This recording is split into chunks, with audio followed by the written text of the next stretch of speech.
Somehow, Allie won over her mother's objections, and the couple was engaged with plans to marry that June. I think one of the dates they went on was to the A&W root beer stand down in the middle of Salt Lake City. They had a very successful A&W root beer stand in Salt Lake. And he saw that and saw that it did well. And he went to the owner of the brand and asked for a franchise for A&W root beer for Washington, Baltimore, Richmond, and Philadelphia.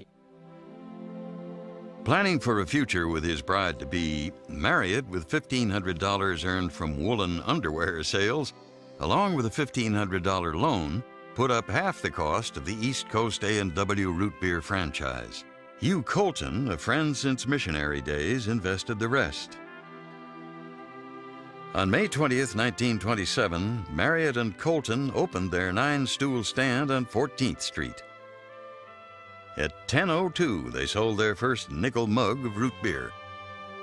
Well, they were lined up 100, 200 deep down the sidewalk. It was a curiosity more than anything else, and hot summer day in Washington, cold root beer was really something. Leaving Colton to run the business, Marriott returned to Salt Lake City for his wedding to Allie Sheets.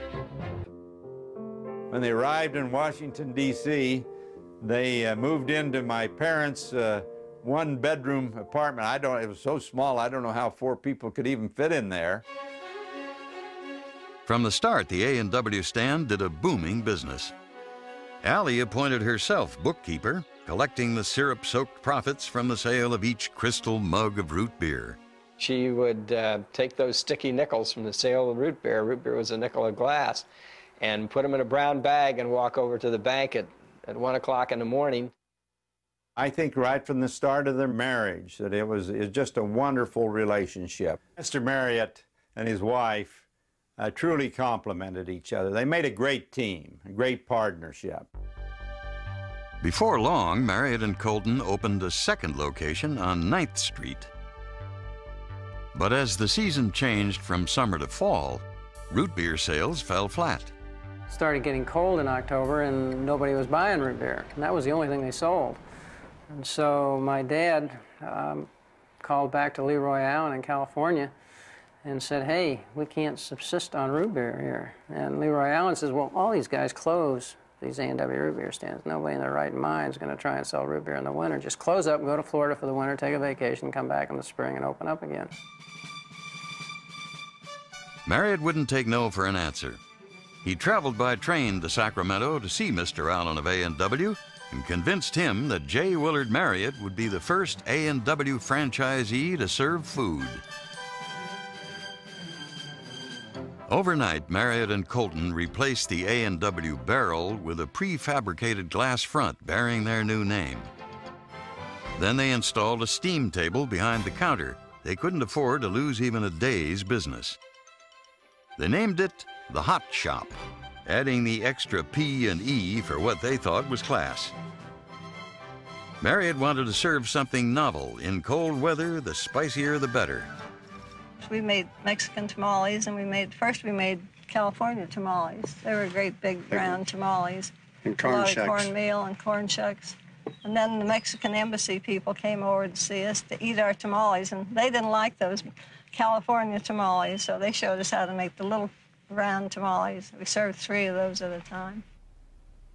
When the hot shop concept was started, there was a crying need for inexpensive, fast service, ready-to-eat foods that wasn't available as readily as it is today.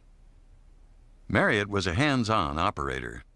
Hot shop employees called him the Big Tamale, and they trembled at his white glove inspections.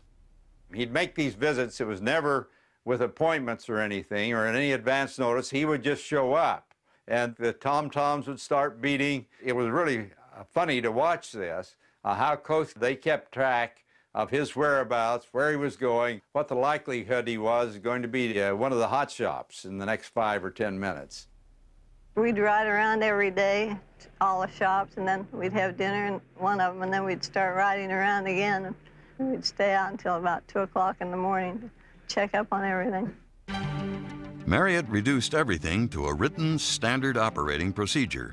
one everyone had to adhere to. He focused on everything from the preparation of salad to proper attire. Some say he ran his company like the Marine Corps. They'd line waitresses up before every meal and check to see if their shoes were shined and their uniforms were starched and their aprons were starched, and they had hairnets on. They didn't have too much makeup, and they had very little jewelry, and they couldn't use nail polish, and their seams and their stockings were straight back in the 30s, and all those things that had to be just right, or they couldn't work that day. They had to go clean up their act.